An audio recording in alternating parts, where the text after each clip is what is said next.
consultant at the Philippine Heart Center and Chinese General Hospital. Let's all welcome Dr. Bernice Ong de la Cruz. Hello. Hi, Bernice. Thank you po. Good Good afternoon. afternoon. Okay. I'll just share my screen. Good afternoon, doctors. Also, thank you, Dr. Jude, for that very kind introduction.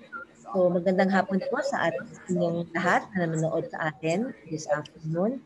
So I'll just add a little topic aside sa pulmonary heart. I'll just add a little on COPD. Okay, especially this month, we're celebrating the World COPD Day. Okay, World COPD 2020. It was actually on the exact date is November 18th, last week, 2020. This is celebrated every year during the third Wednesday of every month, every November of the year. So this was actually organized by the Global Initiative for Chronic Obstructive Lung Disease, or GOLD, to raise awareness, share knowledge, and discuss ways to reduce COPD burden worldwide. Ang trivia lang, ang first World COPD Day was held last 2002. And after that, started with 50 countries. After that, until present, we're still celebrating it until now. Yes. Okay, ano ba yung COPD, o chronic obstructive pulmonary disease? Sa global health problem, hindi lang po sa atin, that it affects also millions of people worldwide and causes significant morbidity and mortality. No? Sa buong mundo, ito'y pang-apat na dahilan ng pagkakamatay at morbidity, na kabaldadong sakit. No? In our country, ito isa sa mga top 10 cause of mortality and morbidity. COPD also ay hinahadlangan niya ang isang maayos at makabuluhang pamuhay ng isang pasyente, which I will explain further later. No? Ano ba ang COPD, or chronic obstructive pulmonary disease? Ito po ay isang matagalan, kroniko, pagbabara or pagsisikip, paninikip ng sakit sa baga. So ito ay isang karamdaman o kondisyon na lumalala at matagal, so progresibo, at may limitasyon ng paghinga at ay hindi ganap na nalunasan. So hindi fully reversible ang airflow limitation. So ito po ang definition ng GOLD. It's a common, so pangkaraniwan, no? Preventable, ito yung naiiwasan at nagagamot. May persistent respiratory symptoms, sabihin may hingal po, ibang mga sintomas, at may paninikip or yung airflow limitation, pagdaloy ng hangin ay paninikip dahil po sa mga problema sa baga, papakita ko ito mamaya, dahil po sa mga exposure sa noxious particles or gases, tulad ng mga usok at paninigarilyo. Okay? So ito po ay ang itsura ng isang pasyenteng may COPD. Ito po natin, may pagbabara o limitasyon sa daluyan o yung mga tubo ng hangin ay may kasamang pamamaga or tinatawag natin inflammation. Ang pagbara ay progresibo, sabi natin halong tumatagal, lumalala ang kondisyon. And the good news naman po, dahil itong sakit ay naiiwasan at nagagamot. Okay? So ano bang mga pangkaraniwang sintomas ng isang pasyenteng may COPD? Ito ay matagal na ubo na hindi nawawala, plema, okay? At may kapos ang paghinga. Ito isa sa mga dahilan kung ba't sila nagpapakonsulta sa doktor. Habang naglalakad or umakyat ng LRT, sa hagdanan, ay kapos sila sa paghinga. At minsan ay may kasamang paninikip ng kanilang dibdib. Or minsan may sipol or may wheezing. Ano? So, ano bang mechanism? Bakit po may limitasyon ang daluyan ng hangin ng isang taong may COPD? So, tinapo natin, COPD may maaari itong emphysema or chronic bronchitis. So, emphysema, makita po natin dito, nasisira po ang mga alveolar sacs po. No? Kumpara natin sa isang normal na tao na may normal alveoli, ito po nangyari sa isang pasyenteng may emphysema ho. Okay? So ito pong dahilan kung bakit po naninikip ang daanan ng hangin. Okay? Another picture, ito po isang normal na pasyente na walang COPD. Nakita po natin ang daluyan ng hangin ay malaki, okay, at may mga support sa kanyang paligid. Okay, in contrast sa isang pasyenteng may COPD, nakita na po ninyo, no? Very obvious, sira-sira po ang mga support dito. Okay? And then may mga pamamaga or inflammation at punong-puno ng plema or mucus secretions na tinatawag natin. So the result, kung makumpara po yung daluyan ng hangin sa kanan, yung COPD, maliit ho as compared to those with normal airways. Okay? So ito pong dahilan kung bakit po may hirap po silang huminga. Okay? So isa pang picture, ito po isang normal na picture na isang daluyan ng hangin as compared sa isang pasyente may COPD. So, ang nangyari, naiipon po ang hangin sa baga at hirap makapasok at yung naiipon po sa loob, ito air, tinatawag natin hyperinflation or air trapping at hirap silang ilabas ang hangin. Okay? So, ano ba mga sanhi ng COPD? Ang pangunahing sanhi, of course, alam natin, ito ang paninigarilyo. Okay? Okay. Ano ba ibang mga sanhi ng COPD? May mga genetics, okay, mga pollution, indoor or outdoor pollution, no? We have studies na nagpapakita ng mga biomass fuel, mga babaeng hindi naninigarilyo, but exposed sa mga biomass fuel, yung uling na ginagamit sa pagluto at hindi walang proper ventilation sa kusina, ay maaaring magkaroon ng COPD. And yung mga chemical o dust na galing sa occupation o trabaho nila. Okay? Ito po yung mga pictures ng isang pasyenteng ang COPD ay maaaring maging emphysema or chronic bronchitis. Okay? So, paano natin ma-diagnose ang isang pasyente na may COPD o paano mako-confirm natin na talaga bang may COPD ang isang pasyente? So, first of all, usually they occur in 40 years old and above. And kung may simptomas siya like ubo, plema, at hingal o kapos sa paghinga habang ginagawa, and ma-exposure siya sa mga paninigarilyo o mga indoor or outdoor pollution. And then, ito pinapagawa natin ang tinatawag nating spirometry. Okay? In order to confirm the diagnosis of COPD. So what is spirometry? Ito po isang test, non-invasive test, to check for the lung function, no? Kung gaano nakakipot o kaliit ang daluyan ng hangin ng isang pasyente may COPD. So ito po parang tinatawag yung blowing test din, no? May isang apparatus ilagay sa bibig and then they will ask to inhale, and then exhale forcefully. Then by this testing, malaman natin kung gaano rin ka-severe ang stage, ang airflow limitation. Pwedeng mild, moderate, severe, or very severe. So depende po sa numero, mas maliit ang numero, mas matindi ang severity ng airflow obstruction. Okay? Mas masikip ang daanan ng hangin. Okay? So nagagamot po bang COPD? Yes, no? Sabi natin ito ay may iwasan nga at nagagamot. So of course, sabi natin mas maganda na iwasan. First of all, pagtigil po sa paninigarilyo. At yung mga maintenance sa gamot po tayo, ito po yung mga araw-araw na ginagamit para makontrol ang symptoms. Like mga hingal, no?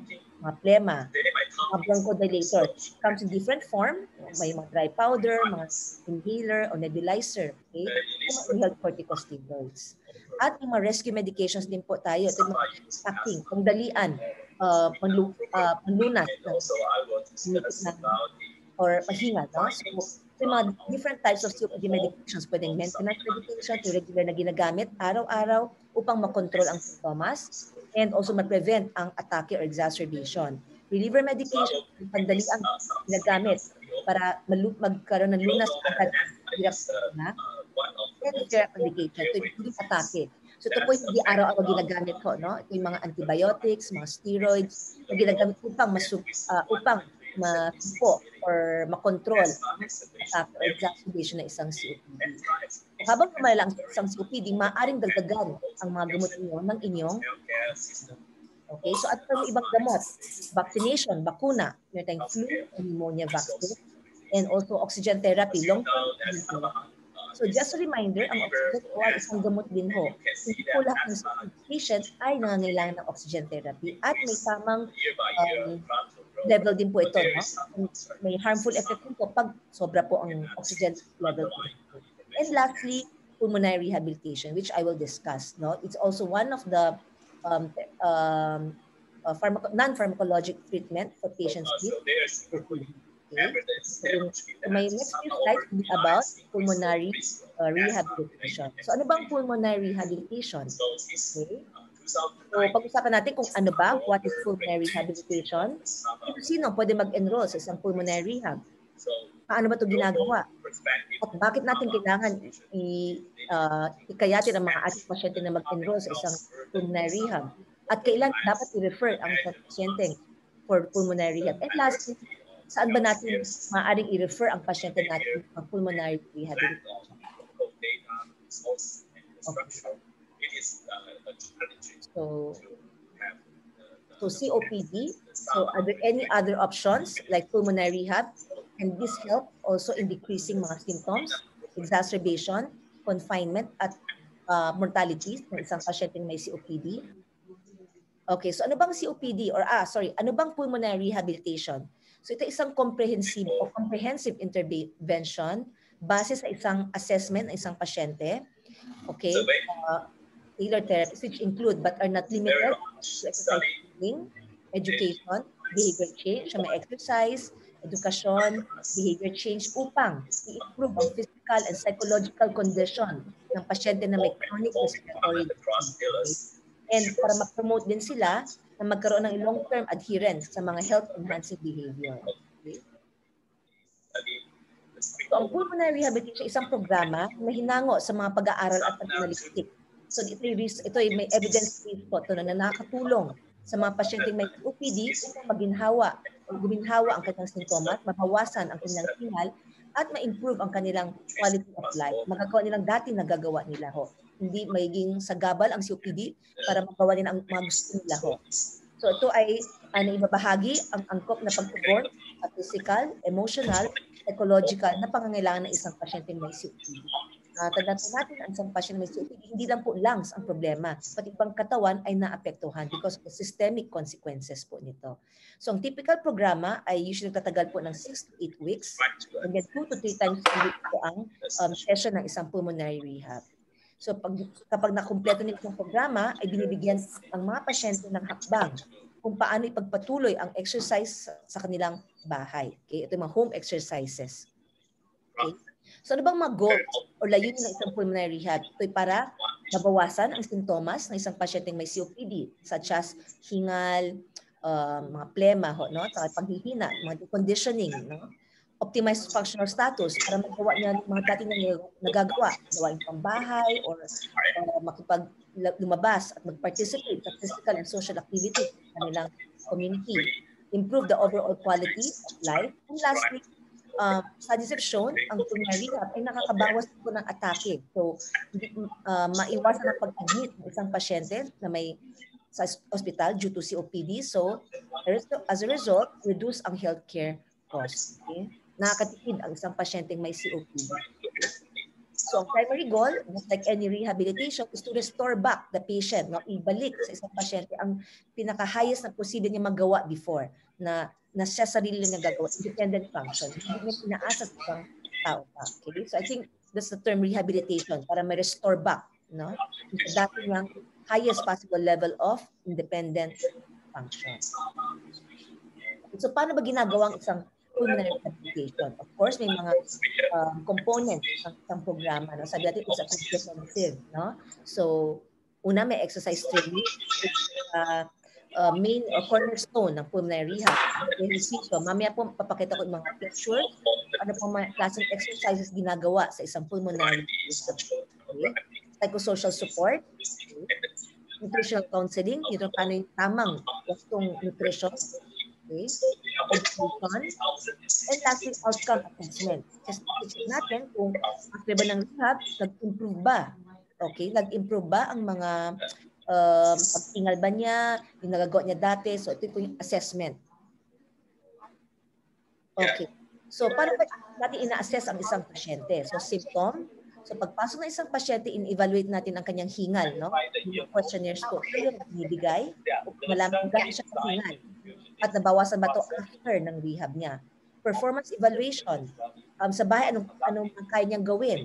After rehab, ano pang mga may nagawa ba siyang mas madami compared dati? Exercise capacity. Ito po yung I'll show you later po kung ano exercise capacity. And quality of life measurement. Ito yung mga questionnaires. Ano pong mga naka-apekto ng quality of life niya. Okay?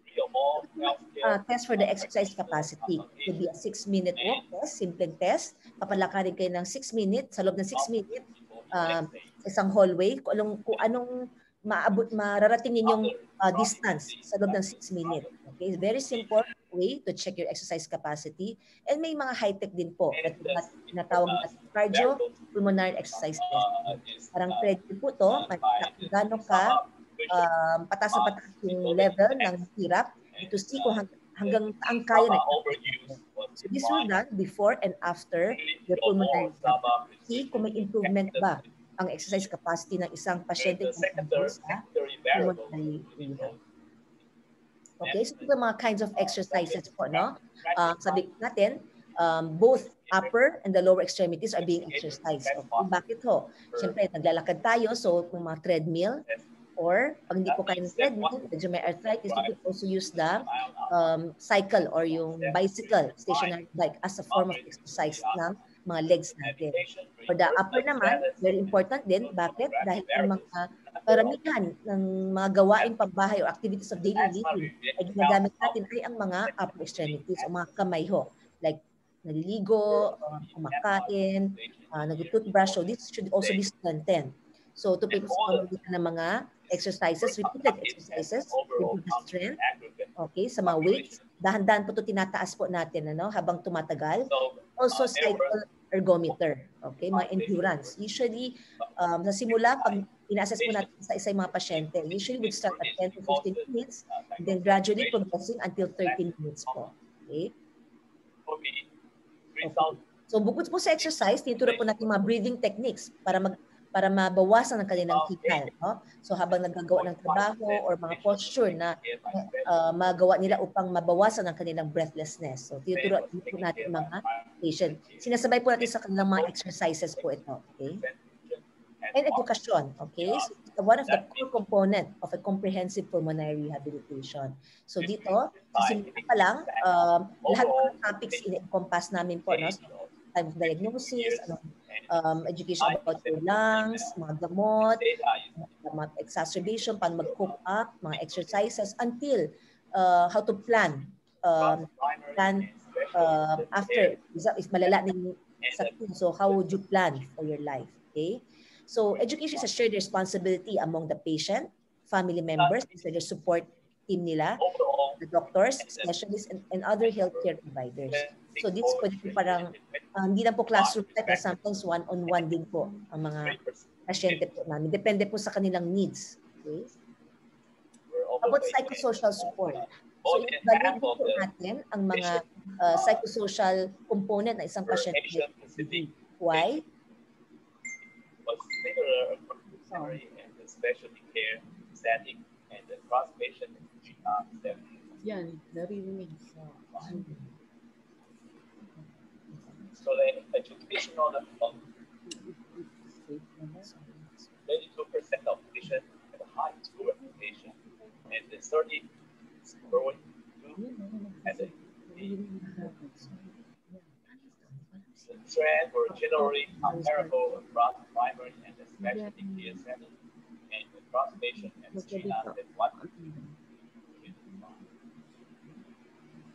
healthcare reimbursement and patient disease. 4% of patients were partially or fully reimbursed, whereas 21.4% were not reimbursed. The higher proportion of patients in primary care had full healthcare versus your voice is still howling, so I will switch to the recording slide half of the presentation.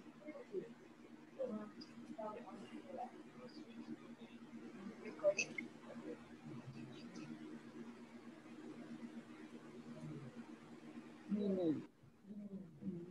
Ito na rin. Ayan, nawawala na.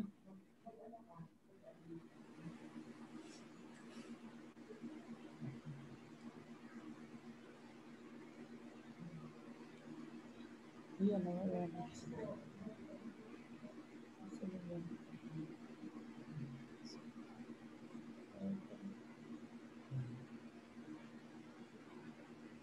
Wait lang.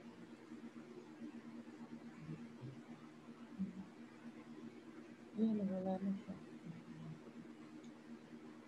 Pinili pa ako.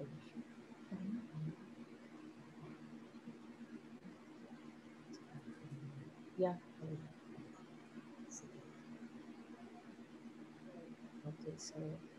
Okay, so let's go back. So these are our on the parts or components ng isang pulmonary rehabilitation. So kanina breathing exercise, okay? It's the main cornerstone of pulmonary rehabilitation. Breathing techniques, tinuturo natin paano silang yung mga techniques ng paghinga, first deep breathing, Hi everyone, welcome to this ATSR virtual meeting. My name is Ho Jian Wang from National Taiwan University Hospital. My topic today is the risk of SAMA overuse, over-reliance in asthma patients. This presentation provides a brief overview of the SAMA use in asthma on SAPINA program and discuss key findings from the Asia cohort of the SAPINA International Study. Yan. Okay. Okay. Sorry. Okay. So these are the different breathing techniques, how to cope up with COPD, no? Ito yung diaphragmatic breathing, okay? And pursed lip breathing, okay? So diaphragmatic breathing, these are techniques upang mabawasan ang hingal ng isang pasyenteng may COPD, okay? So education, as I've said earlier, it's a core component ng comprehensive pulmonary rehab. Okay, so lahat po, paano paggamit ng inhaler, ano bang COPD, paano how to respond kung may exacerbations tayo, okay? Pati mga kamag-anak nila, no, yung mga family members, you also teach them because silang kasama nila sa bahay, okay? And sabi natin kanya, psychosocial support because most studies have shown, most COPD patients na yung mga severe, no, they are depressed at saka anxious po sila because natakot silang gumalaw dahil sa hingal po nila. So, studies have shown, may maraming benefit po makuha nila sa pulmonary rehab. Tinuturo po natin sila para mag-cope up with stress, mga stress management technique, mga relaxation training. Okay?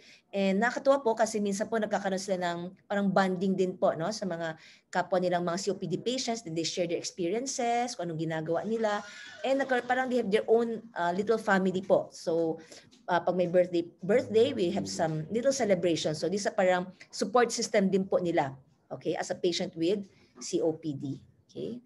So now let's go to the next question. So alam na po natin kung ano po ang pulmonary rehab, kung paano po ginagawa ang pulmonary rehab.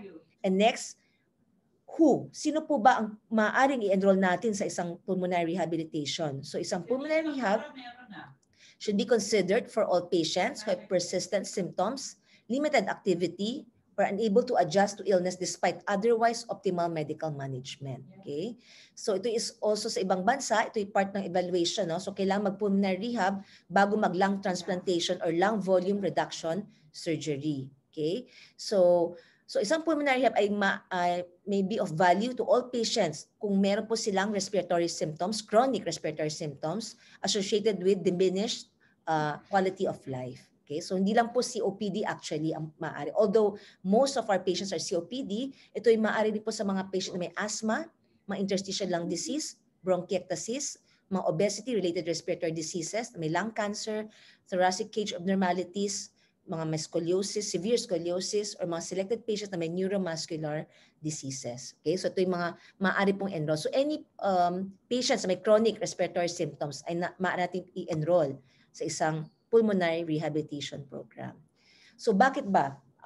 Ano bang meron ng isang pulmonary rehab? Ano bang makukuha ng isang pasyente mula sa pulmonary rehabilitation? So ito po ay base rin po sa pananaliksik ng mga researches na naka-improve po ang pulmonary rehab sa mga simptomas ng hingal. No? Itong pinaka-debilitating symptom ng isang pasyente na may COPD, yung hingal po nila. So nabawasan sa deception, malaking bawas po sa kanila, pati yung plema nila, and nagagawa nila na improve health-related quality of life. So mas nagagawa nila ang mga dating hindi nila nagagawa. Okay? Naalala ko pa nga nung ako'y fellow pa ho, no?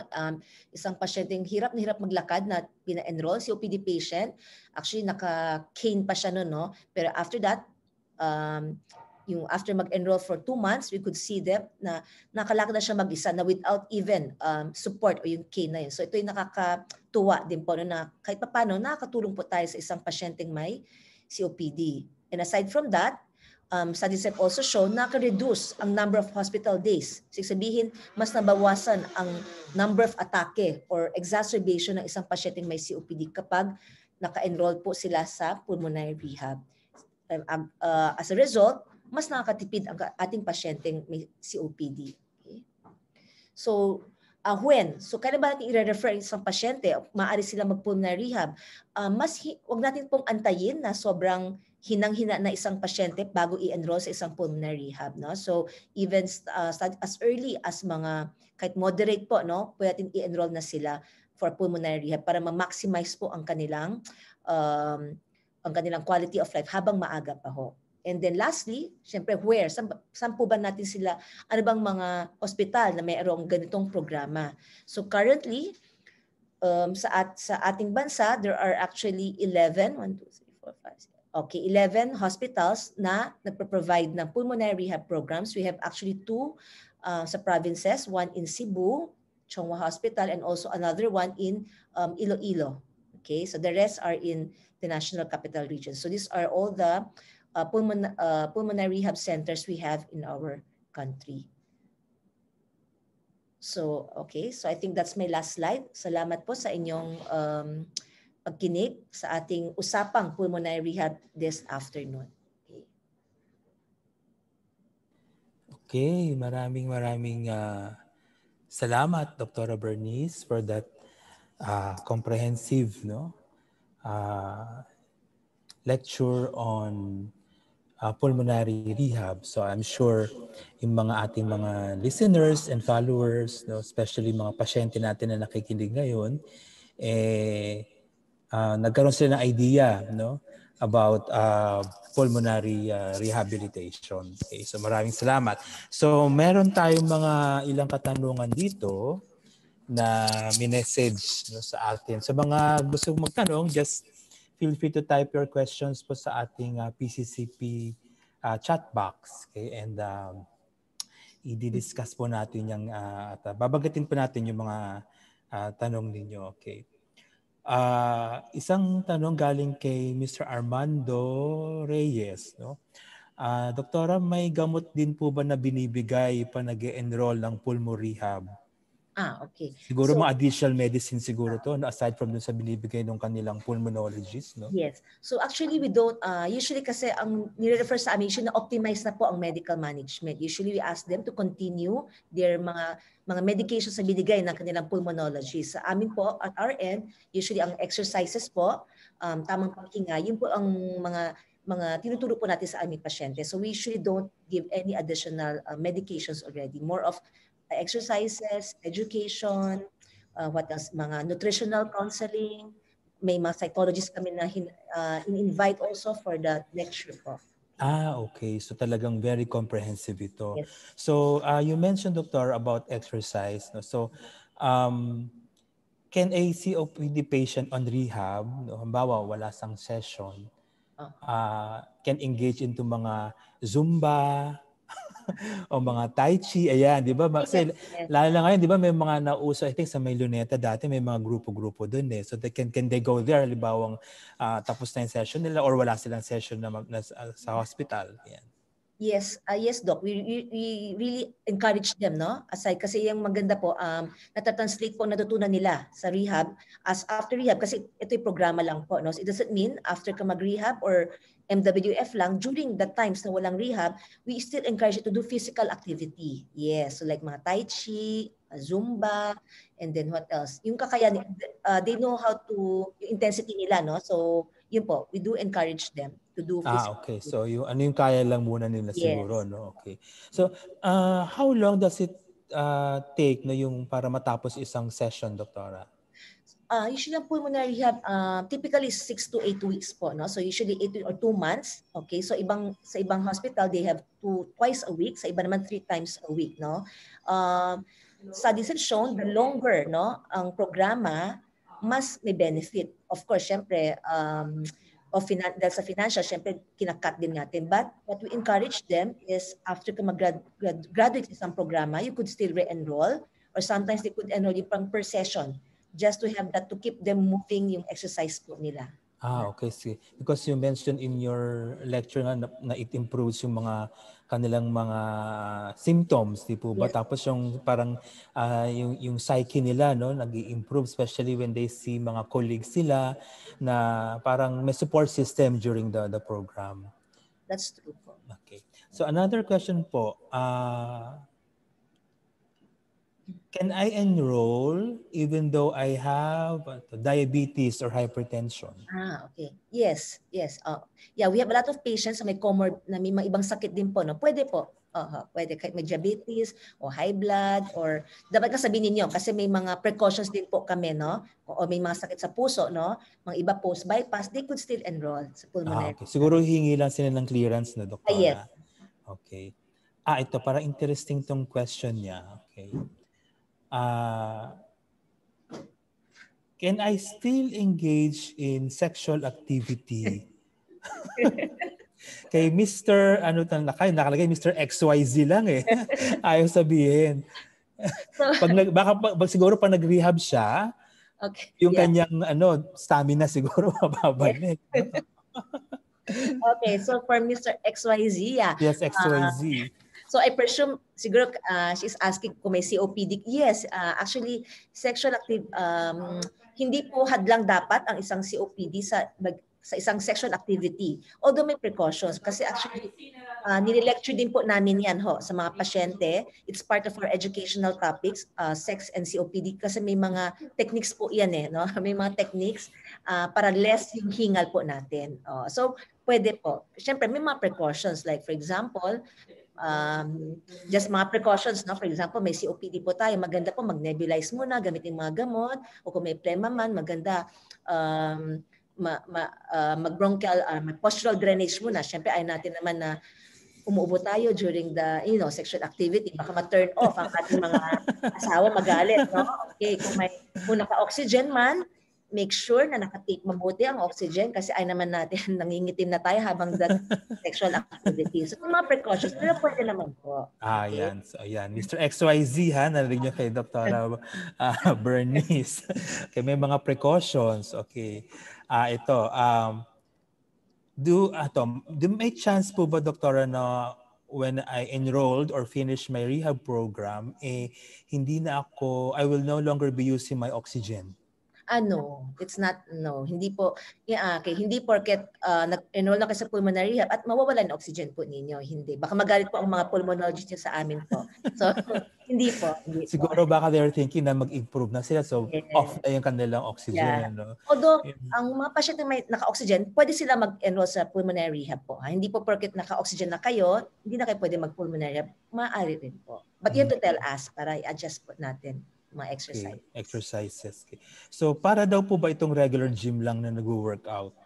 Ay hindi po. Kasi sa gym po kasi, the difference is healthy po sila. No? Okay, so in gym, although the principle ng exercise halos same, but syempre mas supervise ang pasyente sa pulmonary rehab or sa hospital, no? Because may condition tayo. Unlike sa gym, syempre we're assuming healthy po mga nag-enroll sa gym. So, different kasi mas yung mga exercise natin adjusted siya depende sa sakit ng isang pasyente. So, ina-adjust po natin.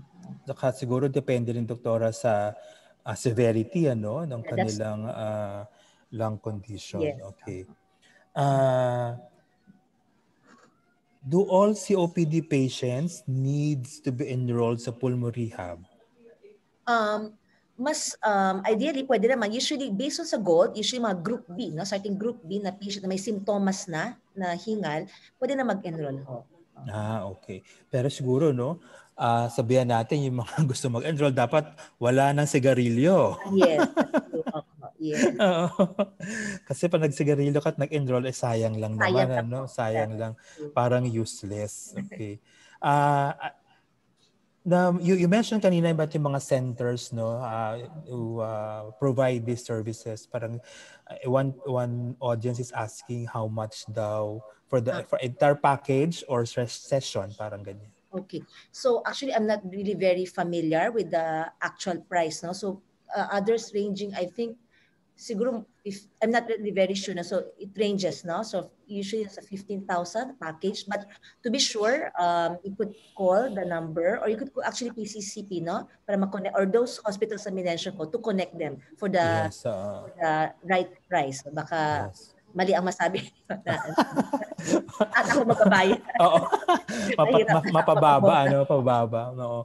Siguro one factor with regards to yung rehab na pulmonary rehab centers, yung vicinity or area kung saan sila malapit, Yes, sure. Oo, kasi ang hirap kung say you're from Manila tapos doon ka pupunta sa isang rehab center na medyo malayo sa iyo, so traffic should also be considered. Baka mamaya magpa-uwi na lang yung pasyente at tamarin na, ayaw na. Okay. So how do you motivate, Doktora, patients na yung initially parang sa feeling nila hindi nila kaya, tapos biglang nagsiskip sila ng mga sessions? Yeah, we have some, no? Parang nag-drop out nga, no? So what we encourage them, no? We use may mga motivational techniques din po kami. We ask the open-ended question. Parang may mga motivation techniques kami ginagamit, and then sometimes pag may nakita kami mga hindi gano'n ka fully motivated, nag-one-on-one po kami. One-on-one, hindi lang education na parang classroom type, no? We call them and ask them, no, kung ano bang mga problem nila, makakatulong ba, and then give them some motivational tips. And then we give them hope na hindi, porket syempre from the start, hindi pa nila kaya talaga ng gumawa ng matinding exercise. So slowly, but then you could see after few doon nalabas ang ating mga improvement. So yun, we do a one-on-one session with them para ma-encourage po sila. And very important, you also talk to their relatives. Kasi usually kasama nila mga family relatives, members. Yes, support system po yan. To encourage them also sa exercise. Okay. So parang pwede yung support system nila ang mag-motivate pag nasa bahay if they cannot go to the centers. Okay. And then also yung mga kapwa nilang enrollees, kasi magkikwentuhan sila. Siyempre na sabi nila ma-experience sila kasi sometimes we have this session na they would tell their experience, dati ganun din ako, nagsimula, ganun. So this will more or less also encourage them. Okay. So can we start a rehab program or session kahit na naka-confine yung patient? Siguro ito yung mga recently nag-exacerbate siguro, no? Usually, ang outpatient program po ang rehab program natin. Usually, pag nag-exacerbate, usually, pahinga muna. We have to cover them first for 1 to 2 weeks, and then go back first to your pulmonologist and then ask them kung okay na, follow up muna, and then yung pulmonologist will refer you at the right time also sa pulmonary rehab. Okay, so dapat not only physically but dapat siguro psychologically prepared din yung patient, no? Oo. Okay. Here's another good question po, no? When do we expect to see daw improvements sa symptoms or changes, no? When they enter a pulmonary rehab session activity? Okay. So by experience po, napansin po namin sa mga patient, no, yung hinga nila at saka yung intensity na exercise, no, usually we could see already some improvement after mga 2 weeks. Mga 2 weeks, we could see, parang mas nakakatakbo sa treadmill, mas marami siya nagagawa na. No? Yung hinga niya mas better na. Usually by 2 weeks, 4 weeks. Although, studies have shown, pag nag-stop ka ng exercise or rehab, yung mga nag-gain mo na benefits before, bumababa din. So that's why we always encourage na kahit graduate ka na sa isang programa, you continue to do your exercise at home. Para hindi mawala yung mga benefits na nakuha natin sa pulmonary rehab. So sayang naman kung yung hingal mo halos nawawala tapos silang babalik na naman, ano? Mas contribute to the psychological effect, no, nung kanilang COPD problem. Okay. Usually by 2 to 3 weeks, ganun po, may mga improvement na po sila. Okay. So mabilis naman po pala. Okay. Are there any special diet of a patient on pulmo rehab? Okay. Wala naman po. Balanced diet pa rin ang inaano po namin sa kanila, ang ina-advise natin sa kanila, no? So of course the right amount of carbohydrates, proteins, at saka fats, no? And then also yung water, fluids, no? Okay. Okay. Doktora, meron daw din po bang psychologist doon sa rehab program? Yeah, ninyo? It depends on the rehab center. So in others, we ask psychologists to help us out sa psychological aspect ng isang patient. Pag hindi, we do the motivational techniques. Mm-hmm. So usually you refer them to mga psychiatrists? Or psychologists, yes. Or psychologist, okay. Tapos even with nutrition, no? Yes. Nutrition. Also nutritionist pala. Yeah, we also have nutritionist in the program. Okay. Ito, I don't know, I think nasagot nyo na rin po ito, no? what are the basic activities na pwede nilang gawin once they started a program. So siguro aside dun siguro sa program na naka-prescribe sa kanila or meron pa ba silang ibang pwedeng gawing activities? Yeah, actually pwede naman, no? During their, actually pinaka-simple is walking. That's what we encourage. Okay. Walking, even walking, the very simplest walking, and then minsan kasi if they enroll, we give them a diary, no? Parang diary, minsan nilist nila, for example, non-pulmonary rehab days, like say, Tuesday, Thursday, nasa bahay lang sila. Anong mga ginagawa nila? Walking, anything, biking, so any activities they could. But walking is the simplest. Okay. I think yung iba kasi takot na maglakad kasi baka they're thinking na ay hihingalin ako diyan, di ba? Oo. Ganun. Yeah, so tendency parang when they're not in the rehab session, parang they go back to the usual nila, no, parang nasa bahay, walang ginagawa, no, hindi nag-exercise. Then when they go to the rehab centers, doon sila nag-exercise kasi they know that they're being supervised. Sa bahay kasi wala, no. Actually, that's one of our challenge. Yan po gusto rin namin na hopefully that this rehab will translate na mag-improve ang physical activity nila. That's why actually sa ibang bansa, they give them pedometer para at least para siyang may feedback na yung ginagawa. So yun, that's one of our challenges actually. But as I've said, you still can do activities aside from the days na wala kayong pulmonary rehab sessions. Okay. In this time of pandemic, are the centers open? Okay. So I cannot speak of all centers. So, yes. But I think at my center we're open. But syempre, may mga precautions po. May mga requirements. So you could just call first. I think better call first kasi may mga screening po yan. No? And then screening for health symptoms. And then to see kung nakikater na po sila. But I think some naman, we're also having the tele-rehab na rin po. No? Kasi ibang patient, of course, COPD, matatanda, takot sila, no? Na expose. So... Yeah, sa ibang hospital, syempre may stigma sila, ayoko, baka hawaan ako, may infect with maraming grupo. So, you could inquire pala if they have this tele-rehab. So, some centers already have this tele-rehabilitation sessions. What about online rehab? Ayun the same.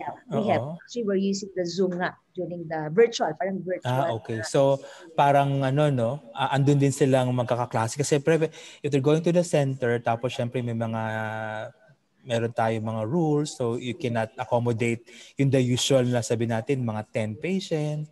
So, malungkot nga naman kung mag-isa lang siya na nandun o dalawa lang sila, which is regularly, marami sila. No?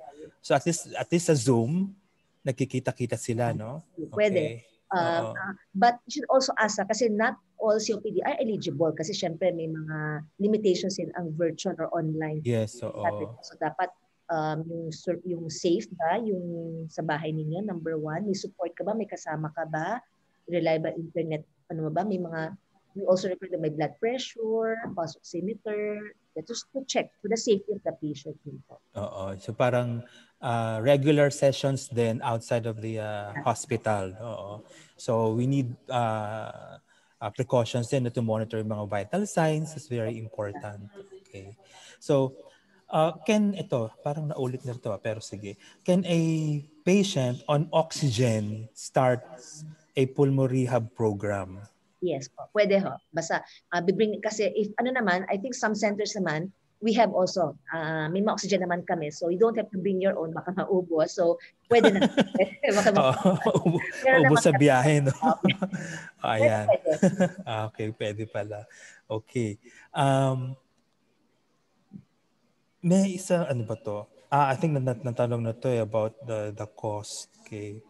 So, ito.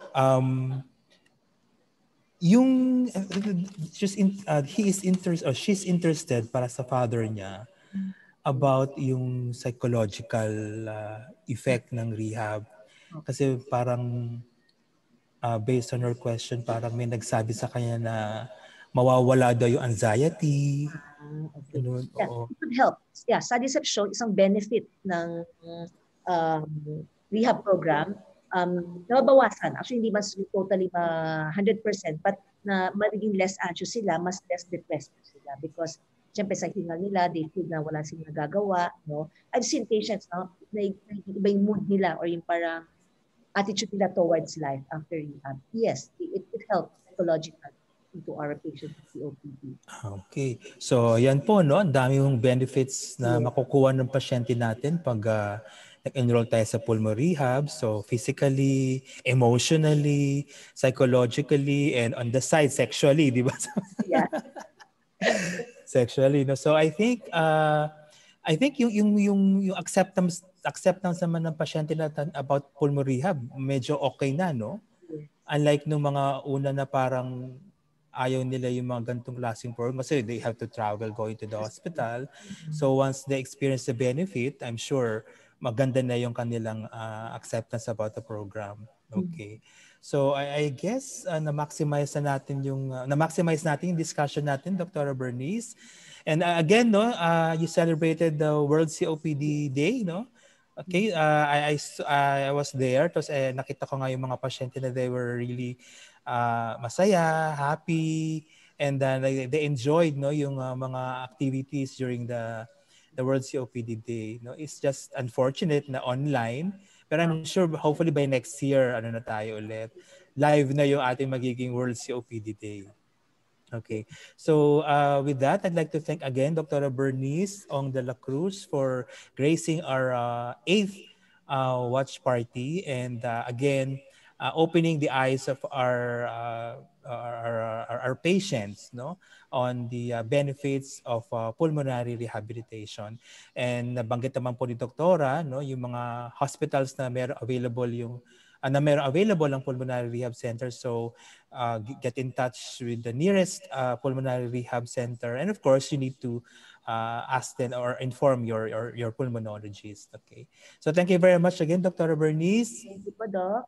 Hopefully we can invite you again. Yeah, sure. Okay, thank you very much. Okay, ladies and gentlemen, thank you very much for attending our 8th watch party, and hope to see you again next week, no, for our last watch party for 2020. So with that, stay safe, be safe, and enjoy your long weekend. Bye-bye. Bye, Bernice. Bye, Doc. This has been the 8th watch party of the Philippine College of Chest Physicians in cooperation with Watson's. Shop for your health and beauty products at Watson's via store near you, online, or via delivery service. Also in cooperation with UAP, Valuing Life, Breathe Freely, and Novartis. Thank you very much.